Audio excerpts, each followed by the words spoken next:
I was kind of debonair at Wesleyan. I played Stanley Kowalski in Streetcar Named Desire and ended up dating Stella.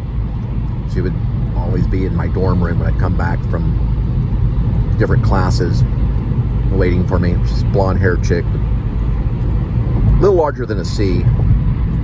She was a cheerleader in her high school. She drove me a little crazy. After we broke up, I started saying good is good equally. Had to do some rehab time. But that's what I'm talking about. I was talking about Jessica. Jessica, like, oh yeah, she was really, really full of lots of energy. And she was the chick they would choose for musical theater because she could sing. She was probably a cheerleader too. She had like the blonde, dirty blonde hair. And we did a great play, like Broadway style, just really good. The audience loved it, called Romantic Comedy. Cannot think of the playwright, but it's a real play. A lot of Broadway people know about it. Wonderful, funny play. It's called Romantic Comedy. Got to see it. It's wonderful. Anyway, we were doing scenes for that. We do scenes. Wesleyan, like, they worked their actors hard. We were always doing scene work, always acting, always memorizing, always talking about it, always doing it. Just doing it. Even writing about it, everything that we could with acting. Ken Stilson was like a coach. He really worked us. And I remember whenever he cast me as Stanley, he came up behind me in the lunchroom cafeteria, massaged my shoulders, like, and whispered in my ear, "I'm gonna work your butt off." And it kind of scared me because he meant it. I never really thought I was gonna get Stanley. I thought I was gonna get Mitch. You know, I was shooting for just maybe Mitch, and then he gave me Stanley, and I had to start working out and all this stuff. But he was a rough one. So he taught us to sit in solemn silence on a dull, dark dock in a pestilential prison with a lifelong lock. But he had us, we were always doing tongue twisters. We were, you know, he liked the method, but he liked the system. And so he thought the method was not his first choice on things. But he liked Uta Hagen, who Uta Hagen likes the method. The method was always a hidden thing with him. So we didn't go through like method training. Now the professor there beforehand, and I don't know her name, she was big time method, and they like got rid of her. She was doing gestaltism with the actors. It's not even a real technique, but it was like they were all going through all this crying and all this craziness. Well, Stilson worked on the techniques and the things that Stanislavski would work on, the breathing, the speaking clearly. Well, that was important on stage, but it wasn't the focus. And then everything that Uta Hagen would teach, which was the 6 steps, starting with who you are and the history and what's your obstacle, how do you get over the obstacle, and knowing what you want and the relationships between people on the stage, using your imagination, inner objects. And you know, we weren't like doing Strasbergian stuff. There's Dallas right there. We weren't doing Strasbergian stuff. I didn't get to that till later, and I think it's useful. I think Strasberg was one of our greatest acting teachers. I really do. I admire Strasberg. And at the time, I was just secretly on my own, kind of reading actor studio stuff and reading stuff maybe about Robert De Niro. I had a copy of Taxi Driver that I kept near me, you know, in my dorm room. I kept it like right there near me. If I ever had a girl over or a young college lady, we would have a conversation about Scorsese and Taxi Driver. It was just something that I had to let them know about. They were always like, well, I'm so glad you're so passionate about all of this stuff. They didn't know who Travis Bickle was, but regardless, I was big on realism, so I was always envious if I saw an actor up there in a scene, and this went all the way to the actor studio in New York City. If I ever saw an actor up there on stage and they were believable and they were relaxed and it was happening, I would become very envious. I would just be very jealous because I wanted to be in that moment. I didn't want there to be any difference between the reality and, you know, I guess he called me method, and it was like rumor around town. And we just worked on so many scenes. And he was more of like an English major. He was a great, great teacher. He wrote some books on acting. One of them was called Acting is Believing. I'll see if I can find that. But he may have been one of my greater teachers, secretly. Even though I knew, and I think they all knew I was going to run off to some Strasbergian acting school. They knew that was where I was headed. I mean, I had already started reading books about the Actor Studio when I was at Pascal High School before I even got to the college. But the first thing he taught me, of course, was not to be a muggy actor, not to, to be lost in the imagination, to have the belief in what you were doing. That he wasn't teaching technique as in like a commedia teacher would teach. He was teaching the magic if and everything, where you would become believable and real. He wanted that, and he wanted one thing he told us is that when you do a play, at the end of it, you are exhausted. It will take everything from you to do it. It's full on. He wanted us to be full on. It's a cool little scene. Method was kind of a loss of control to him, I think, or he was afraid of that. So he wanted us to remain in control. But that was the important thing, to observe ourselves as we did it, and then, of course, to use the imagination. I'm still choking on peanuts. I guess we're trying to go east, aren't we? This is really tough to do. Acting's very technical, and especially, it led to vlogging, which is extremely technical, because you're like a running TV producer and an actor, and you have to focus on the two things, because you have to be entertaining, but at the same time you have to run the show. Omni Hotel looks great. You see, and so it's exhausting, but the vlog is freeing because you get to talk about your memories and show cool stuff. As an actor, you walk before people and you become this thing. You become this character. You're part of the play, and there's a super objective that you're concerned with what the writer wants, and there's more going on than meets the eye. It's not just simply memorize the lines and go out there, which some people feel it is, but that's important too. But he pushed us and pushed us and pushed us, and finally I ended up leaving, going to UNT, and then getting kind of involved in music a little bit, and I really found a love in dance and found a love in mime, and started really exploring the physical side of it all, but it was I guess I maybe had a mental break because I pushed everything too far and had to take a little time off, just like an athlete would do the same thing of having an injury if they push themselves too hard. So there is I think Stilson is right in the fact that there is a sense of control that has to be there under all, and the method can be taken too far, I think, in certain circumstances. But those guys are guarded, the method actors, and they're guarded, so they watch over them. They sometimes will have doctors on set. I know Christian Bell has gone extremely far in performances, and he's talked about it. Actors have done completely crazy stuff. There was an actor that worked with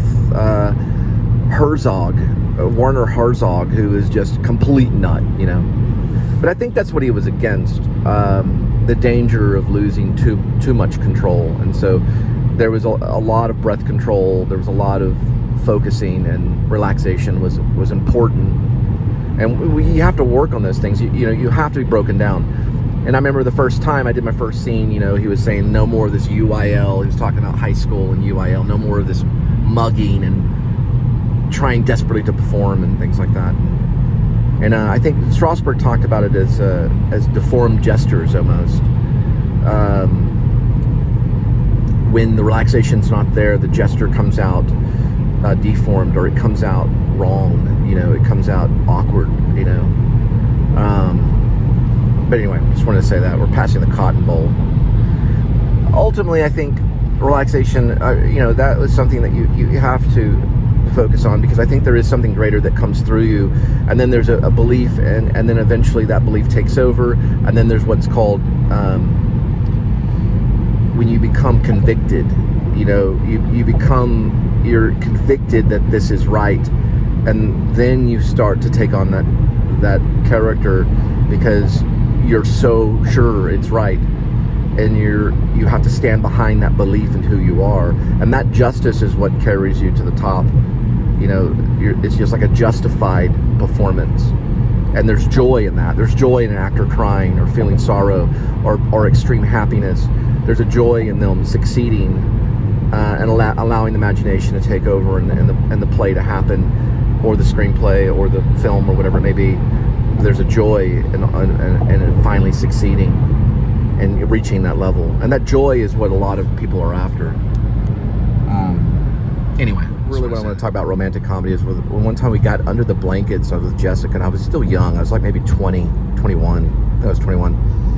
And I was under the blankets, and I guess we were under there for too long, and I popped basically like a boner. And there was probably like 300 people in the audience. And I was thinking, once I step off onto the ground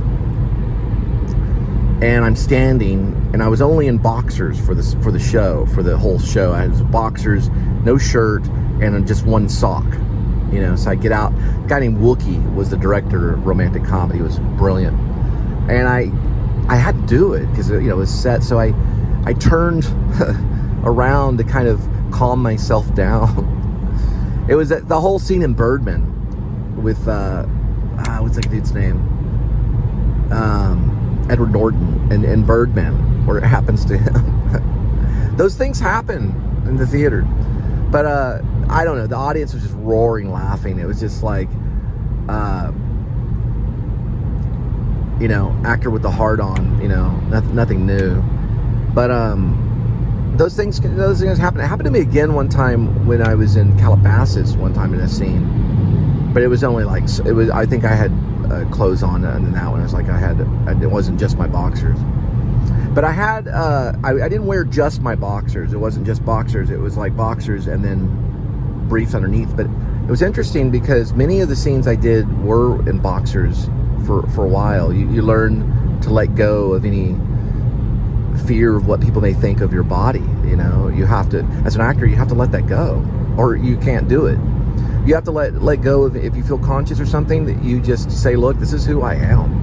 And there's actors that are obese and too skinny, and they overcome it. And it's a wonderful thing, you know, because there's no one way a person looks. There's no set design for what a person is supposed to really look like, to a certain degree. Not in today's society. Anyway, listen to my whole spiel about acting, but I get it out. We're crossing, I believe this is White Rock Lake. Or Rockwall, sorry. Rockwall Lake. This must be the historic center. Perfect? I said perfect or something. There's always one by these lakes. Every single lake, there's always a historic area with these brick buildings and everything. I've never been to a lake where there hasn't been one. Even in Maine. I mean, I lived in Maine. They always have these little towns that look almost exactly the same. And they got this little brick house, little brick buildings that are, you know, they sell like boutiques or antiques, or then there's someone doing psychic readings somewhere nearby. Where's this one say right here? Lakeside Florist. Okay.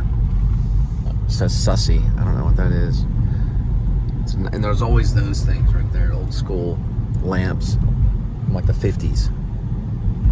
Every single one of them across Texas is by a lake, has the same setup. That must be it right there.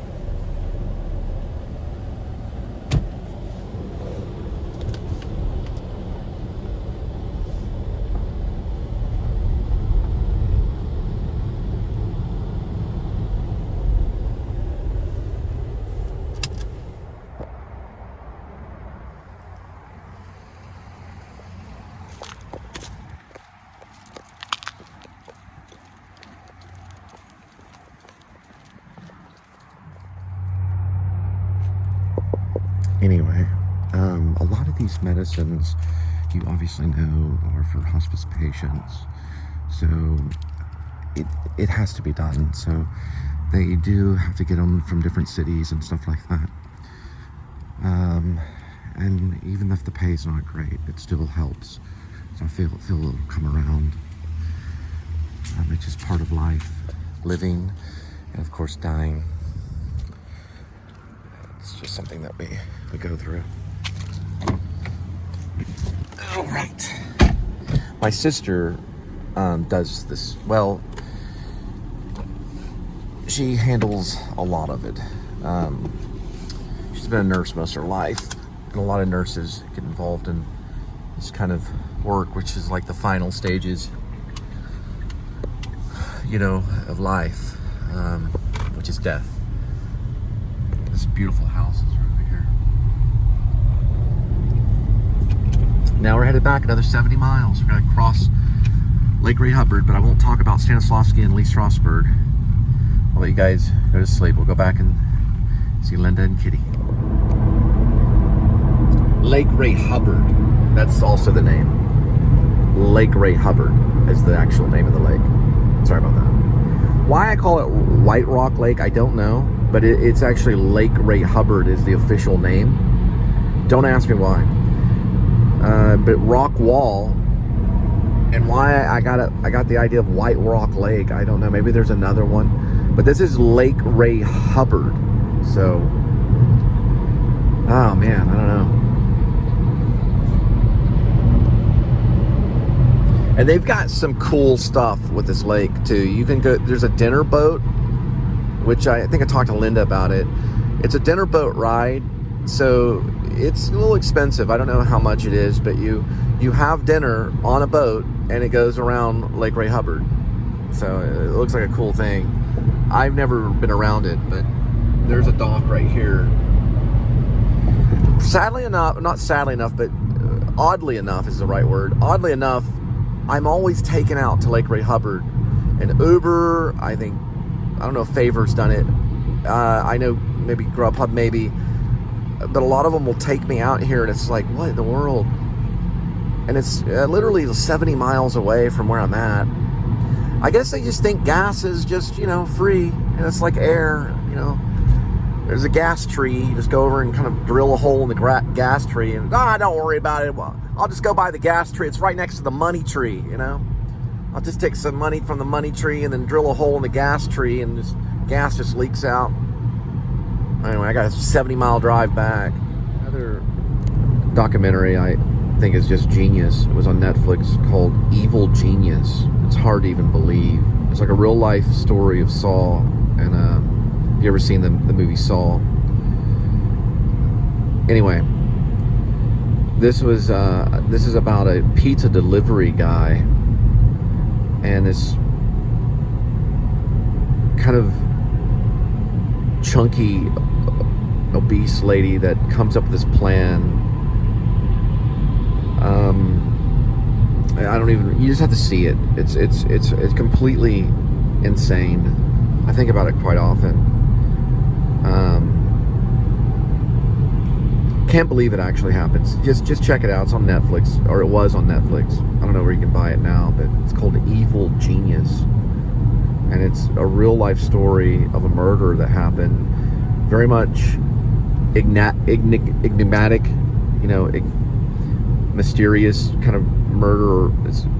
They get this guy to do all this weird stuff so they can get money from a bank. It's just horrible. And this lady got caught doing it. I think she served some time. But they called her the Evil Genius. But it's just, oh my gosh. Hey, our trip back is 65 miles. We'll arrive in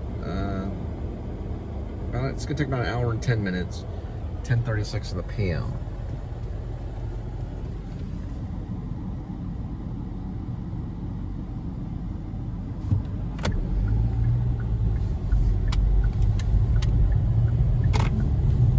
Totally not worth it, but this route avoids construction. But it avoids construction. You are on the fastest route. You will arrive. Nah, it's worth it. It's worth bringing medicine to someone that needs it. There's a joy in that too.